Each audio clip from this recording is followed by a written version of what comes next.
দূর দূর, হঠাৎ করে কেন যে এত চুল ঝরছে বুঝতেই পারছি না। কতদিন হয়ে গেল চুল ওঠা আর থামছেই না। না, এমন হতে থাকলে তো মাথায় টাক পড়ে যাবে। না না না, আজ রাজবৈদ্যের কাছে পরামর্শ নিতে হবে। কি ব্যাপার মহারাজ, আজ আপনাকে এমন চিন্তিত দেখাচ্ছে কেন? জীবনে বড় দুঃখ গোপাল, মন মেজাজ একদম ভালো নেই। সে কি কি হয়েছে মহারাজ? গোপাল থাকতে দুঃখ কিসের? আর বলো না, মাথার চুলগুলো আজকাল ঝড়ে পড়া পাতার মতো পটপট করে ঝরে যাচ্ছে। আমি তো জানি কেন এমন হচ্ছে, কিন্তু এখনই মুখ খুললে চলবে না। আর একটু বেশি বিপদ বাড়লে তখন মাঠে নামবো। তাই বলুন। এ তো খুব ছোট ব্যাপার, চুল ঝরলে টাক পড়বে, আর সেটা পড়া কত ভালো জানেন? কথায় আছে, যত বড় টাক তত বেশি টাকা। তুমি চুপ করো তো বাপু। যদি টাক থাকলেই টাকা হতো, তাহলে তোমার টাকা কোথায়? যেটা বোঝো না সেটা নিয়ে কথা বলো না। তাই না তাই, মহারাজের ঝরছে চুল, চিন্তার ভাঁজ মাথায়। গোপাল যতই চেষ্টা করুক, চিড়ে ভিজবে না কথায়। তোমরা সকলে থামো তো দেখি। ও রাজবৈদ্য, তুমি এর কিছু উপায় বলো। আগে মহারাজ, অনেক সময় দেহে ওই লৌহের পরিমাণ কমে গেলে এমন চুল ঝরে। আপনি বরং পালং শাক, ওই কিশমিশ, কলা ও আরো কিছু ফল আমি বলে দিচ্ছি, সেগুলো বেশি করে খান। আচ্ছা আচ্ছা আচ্ছা, তবে তাই করে দেখি।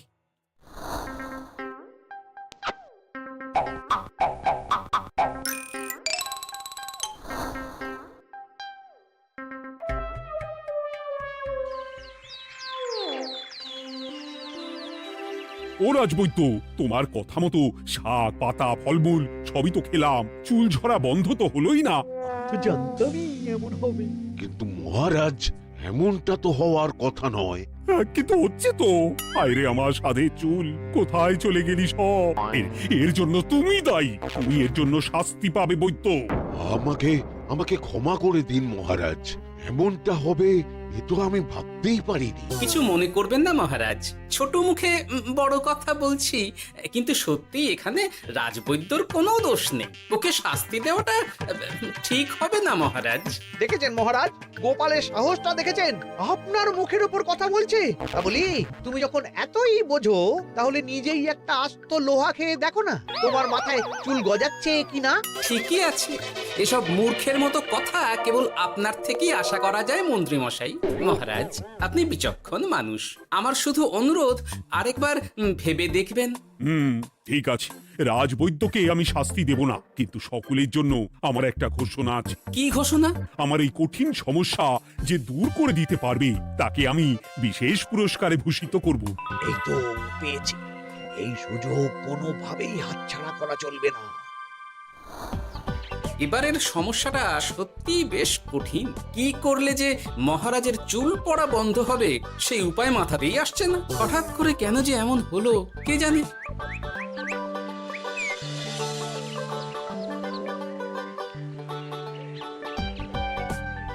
ও মা, তুমি এসে গেছো? একটু বসো, আমি তেলটা মেখেই হাত ধুয়ে খাবারটা বাড়ছি। হ্যাঁ, সে ঠিক আছে, কিন্তু তুমি কিসের তেল মাখছো এটা? কি আবার মাথার চুলের তেল? এখানেও চুল, ওদিকে মহারাজেরও চুল ঝরে পড়া নিয়ে আমরা সবাই হিমশিম খাচ্ছি গিন্নি।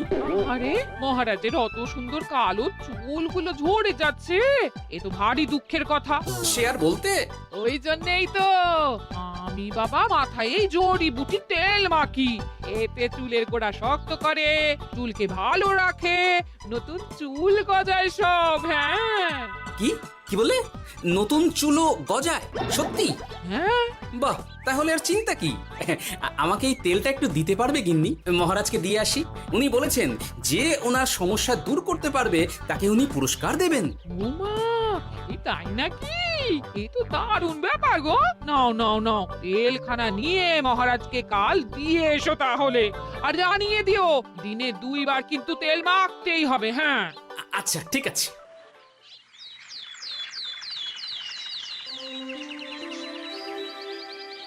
কোনো উপায় খুঁজে পেলে তোমরা?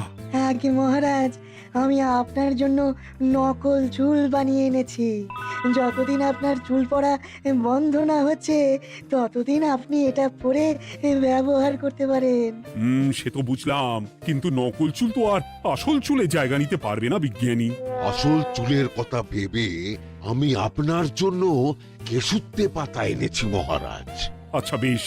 তা গোপাল, খুব তো আগের দিন বকবক করছিলে, তুমি কি এনেছো শুনি? সেটা যথাসময়ে দেখতে পেয়ে যাবেন মন্ত্রী মশাই। এটা জড়িবুটি তেল মহারাজ, আমি এটা আপনার জন্য এনেছি। এতে নতুন চুল গজায় আর চুলের স্বাস্থ্যও ভালো হয়।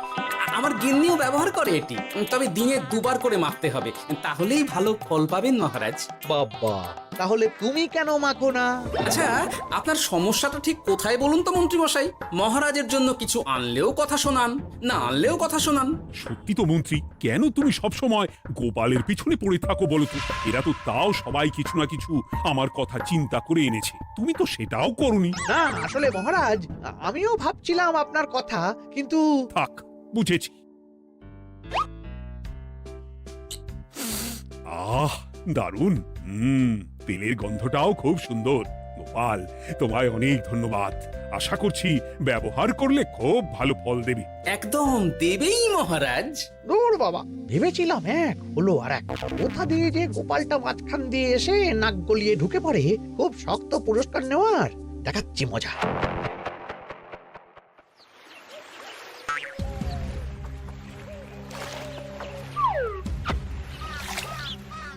এবারে গোপালের তেল দিয়েই সব কিছু তোলপাড় করব।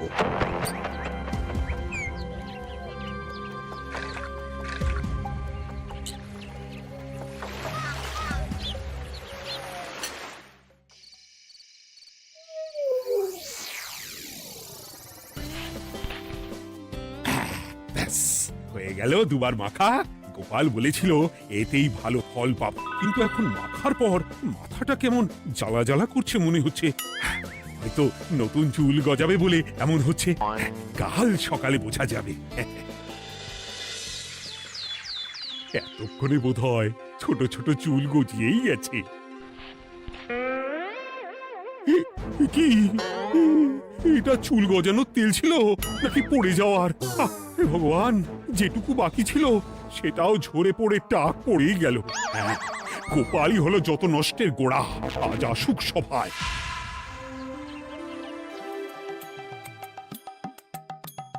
এই যে এখন এলেন উনি। ও কি মহারাজ, আপনি এমন কাপড় মাথায় জড়িয়ে বসে আছেন কেন? তুমি আর এমন প্রশ্ন জিজ্ঞাসা করো না গোপাল, তোমার দয়াতেই মহারাজের এমন অবস্থা। মানে? মানেটা আমি তোমায় দেখাচ্ছি, দাঁড়াও। এই যে গোপালের দেওয়া তেল মেখেই আমার এমন হয়েছে, আর তার জন্য আমি তোমাকে কোনোদিনও ক্ষমা করব না গোপাল। বিশ্বাস করুন মহারাজ, আমার গিন্নিও মাখে এই তেল, কিন্তু এমন কিছু তো এখনো পর্যন্ত ঘটেনি। আমি আর কিচ্ছু শুনতে চাই না। আমার মাথা ভর্তি চুল আমি ফেরত চাই। যতদিন না আমার মাথার সব চুল ফিরে আসছে ততদিন আমি তোমার মুখও দেখতে চাই না। মহারাজ, আপনার কোনো চিন্তা নেই, আমি তো আছি। এবার এই সমস্যার একটা সমাধান আমি করেই ছাড়বো। কি ব্যাপার, মন্ত্রী মশাই এত লাফাচ্ছে কেন? এসবের পেছনে আবার ওনার হাত নেই তো? না, ব্যাপারটা পরে দেখতে হচ্ছে।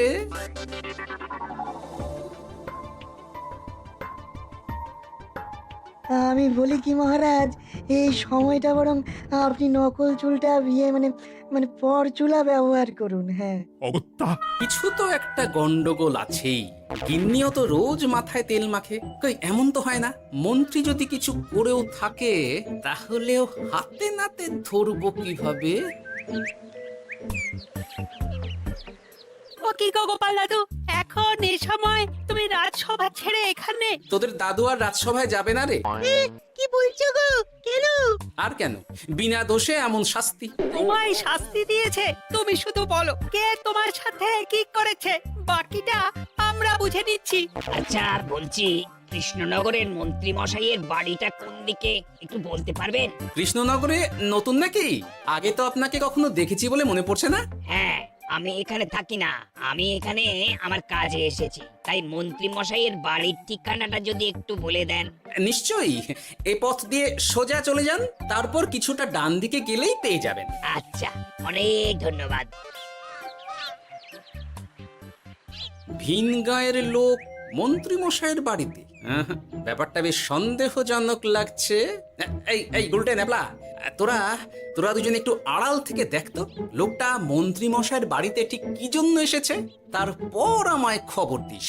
ঠিক আছে গোপাল দাদু। তোমার আবার এখানে আসার কি দরকার ছিল? আমি তো বলেছি যে আমি ঠিক গিয়ে তোমার পাওনা গন্ডা মিটিয়ে দেবো। মিটিয়ে দেবে? কতদিন হয়ে গেছে জানেন? দেখো, হয় আমার কীটনাশক আর সার সব ফিরিয়ে দিন, নয়তো আমার জিনিসের দাম মিটিয়ে দিন। কীটনাশক, সার আর কি করে ফেরত দেবো বলো? ও তো সব পুকুরের জলে মিশে গেছে। ওসব আমি জানি না, আমার পাওনা গন্ডা মিটিয়ে দিন ব্যাস। চল চল, এখনই তাহলে গোপাল দাদুকে গিয়ে সব জানাই। হ্যাঁ, চল চল। দাদু, ও গোপাল দাদু, তোরা এসে গেছিস? আয় আয় আয় আয় আয়। মন্ত্রী মশাইয়ের মুখ থেকে অনেক খবর পেলাম। তাই নাকি? কি শুনি? মন্ত্রী মশাই ওই লোকটার কাছ থেকে অনেক কীটনাশক সার নিয়েছে, কিন্তু এখনো জিনিসের দাম মেটায়নি। হ্যাঁ, ওই জন্যই তো মন্ত্রী মশাইয়ের উপর লোকটা খুব লেগেছিল, হুমকিও দিয়েছে 1 সপ্তাহের মধ্যে জিনিসের দাম সব মিটিয়ে দিতে হবে। তাই নাকি? কিন্তু কীটনাশক সার নিয়ে মন্ত্রী মশাই কি করবে? সেটা তো বলতে পারবো না দাদু। তবে হ্যাঁ, মন্ত্রী মশাই ওই লোকটাকে বলছিল যে ওই সব কীটনাশক সার পুকুরের জলে মিশে গেছে। কি বললি? পুকুরের জলে? আচ্ছা, এবার দুয়ে দুয়ে 4 করা গেল। অনেক ধন্যবাদ রে তোদের। বল বল, তোরা কি খাবি? কিচ্ছু লাগবে না গোপাল দাদু, তবে ভোলা বয়ের আর মিষ্টি খাওয়ালে। আচ্ছা আচ্ছা। কি করে যে মহারাজকে আসল ব্যাপারটা বোঝাই, কিছু তো একটা উপায় বের করতেই হবে। তা বলি বাবা, রাজসভায় যেতে হবে না বলে কি সারাদিন এইভাবেই শয়নে শয়নে দিন কাটাবেন বাবা? হ্যাঁ, উপায় পেয়ে গেছি। বুঝলে গিন্নি, আমাকে একটা জায়গায় যেতে হবে, বুঝলে? তারপর ওখানে যদি কাজ হয় তাহলে আগামীকাল রাজসভায় আমি যাব। কিন্তু তুমি যে বলেছিলে তোমার এখন ছুটি। হ্যাঁ, কি আর করি বলো, গুরুত্বপূর্ণ একটা কাজ, তাই যেতেই হবে। আচ্ছা যাও। ওই গো বিজ্ঞানী, আরে গোপাল যে, বলো। এই এই যে বিজ্ঞানী, একটা বিশেষ দরকারে তোমার কাছে এলাম, বুঝলে? হ্যাঁ, বলোই না। আচ্ছা, এই দূষিত জলকে কিভাবে আবার পরিশুদ্ধ করে বলতে পারবে? কেন পারবো না? জলের মধ্যে একটু চুন আর ফটকিরি দিয়ে দিলেই জল আবার দূষণমুক্ত হয়ে যাবে। তবে ওগুলো দেওয়ার পর কিছুদিন সেই জলকে ব্যবহার করা বন্ধ রাখতে হয়। হ্যাঁ। আচ্ছা আচ্ছা, অনেক ধন্যবাদ। আসি তাহলে, হ্যাঁ?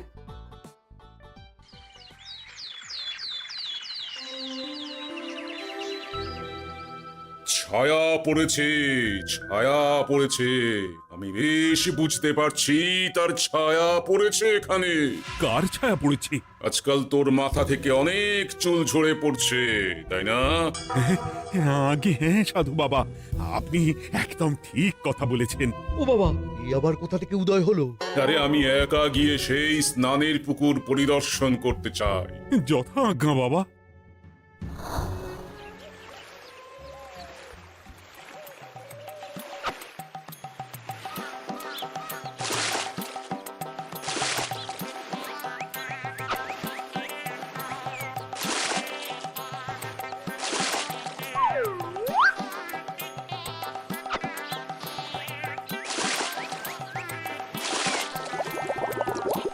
যাক বাবা, মোটামুটি সপ্তাহখানেক এভাবে থাকলেই পুকুরের জল আবার আগের মতো পরিষ্কার হয়ে যাবে। এবার শুধু মহারাজকে একটু বুঝিয়ে বললেই হয়ে যাবে।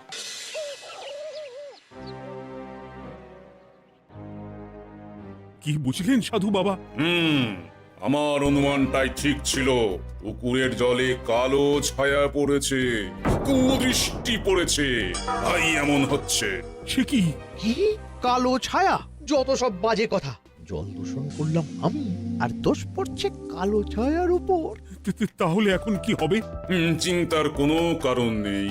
আমি মন্ত্রপুত ভস্য ছড়িয়ে দিয়েছি। 1 সপ্তাহ ওই পুকুরের জল স্পর্শ তো দূর, পুকুরের কাছেও যাওয়া নিষেধ। তাহলে আমার মোহরের কি হবে? যথা আজ্ঞা সাধু বাবা। ও কি, তাহলে মহারাজ এতদিন স্নান করবেন কোথায়? সে কথা কাউকে চিন্তা করতে হবে না। মহারাজের ওপরে কালো ছায়া পড়া জল পড়েছে, তাই আগে সেটা শোধন করতে হবে। আমাকে তাহলে কি করতে হবে সাধু বাবা? আমার শিষ্য গোপাল আমাকে আগেই এই বিষয় জানিয়েছিল। আমি তার হাত দিয়েই তোর স্নানের জল পাঠিয়ে দেব। তাই আগামী 1 সপ্তাহ সেই জল দিয়েই তোকে স্নান করতে হবে। কি গোপাল? দেখছো তো মন্ত্রী, গোপাল আমাকে কত ভালোবাসে, আমি ওকে কত কথা শোনালাম, কিন্তু না না না না, কাল থেকেই আমি আবার গোপালকে রাজসভায় ডেকে আনবো। আমি আসছি, আমার কাজ হয়ে গেছে। আর হ্যাঁ, তোর স্নানের পুকুরের চারিদিকে প্রহরীর বন্দোবস্ত কর। কাকপক্ষীও যেন ওখানে প্রবেশ করতে না পারে। আচ্ছা বাবা, আচ্ছা।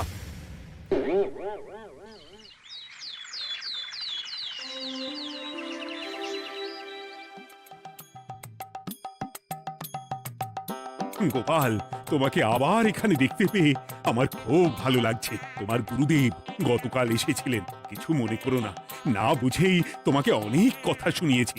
না মহারাজ, আমি জানি আপনি আমাকে খুব ভালোবাসেন, তাই আমি কিছু মনে করিনি মহারাজ। এই নিন, আমি আপনার স্নানের জল এনেছি। হ্যাঁ হ্যাঁ হ্যাঁ, দাও দাও দাও।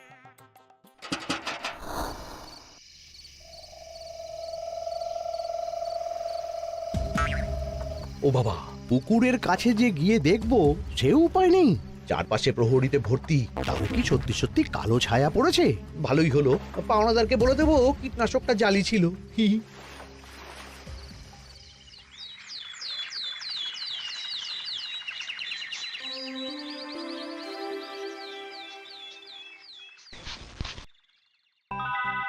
এই তো আমার সেই পুরনো কালো চুলগুলো আবার ফিরে এসেছে।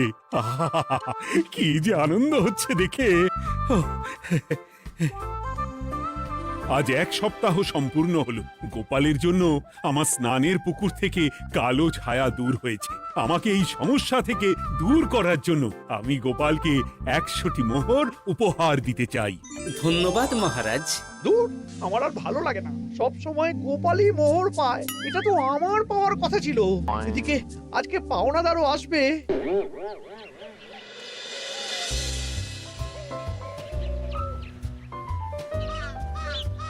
গোপাল দাদু, ওই লোকটা এসে গেছে। আচ্ছা, আসছি। এটা তো মন্ত্রীর বাড়ির দিকে রাস্তা, আমরা তাহলে ওদিকে কেন যাচ্ছি গোপাল? আপনার পুকুরের আসল রহস্যটা কি সেটা আপনি জানবেন না মহারাজ? মানে? নিজের চোখেই দেখুন, তাহলে বুঝতে পারবেন। আরেকটু সময় দাও আমায় ভাই, এমনিতেও তোমার কীটনাশক কোনো কাজের নয়। কি এখন এসব কথা? আর একদিনও সময় দিতে পারছি না। একটু বোঝো, একটু। সব আমি মহারাজের পুকুরের জলে মিশিয়ে দিয়েছি। মন্ত্রী, তুমি তাহলে সেই কালো ছায়া? মহারাজ, আপনার পর্দা ফাঁস হয়ে গেছে মন্ত্রী মশাই। তুমি তাহলে সবটা জানতে? একদম প্রথম থেকে। রে, খুব জোর ফেঁসেছি। এদিকে পাওনাদার, ওদিকে মহারাজ, এখান থেকে কেটে পড়তে হবে। গন্ডগোল করে আবার পালানো হচ্ছে কবে রে? বলো, কেন করেছিলে? মহারাজ, আমি ভেবেছিলাম আপনার সব চুল উঠে গেলে আমি আপনার কাছ থেকে চুল গজানোর ওষুধ দেওয়ার নামে অনেক টাকা লুটবো। কিন্তু সেই ভাবনা ভাবনাই থেকে গেল, সেগুড়ে যে বালি হয়ে গেল। ভাবা যায় চুলের জন্য চুলোচুলি, হ্যাঁ? হাসির রাজা, জ্ঞানের রাজা, রসিক রাজা।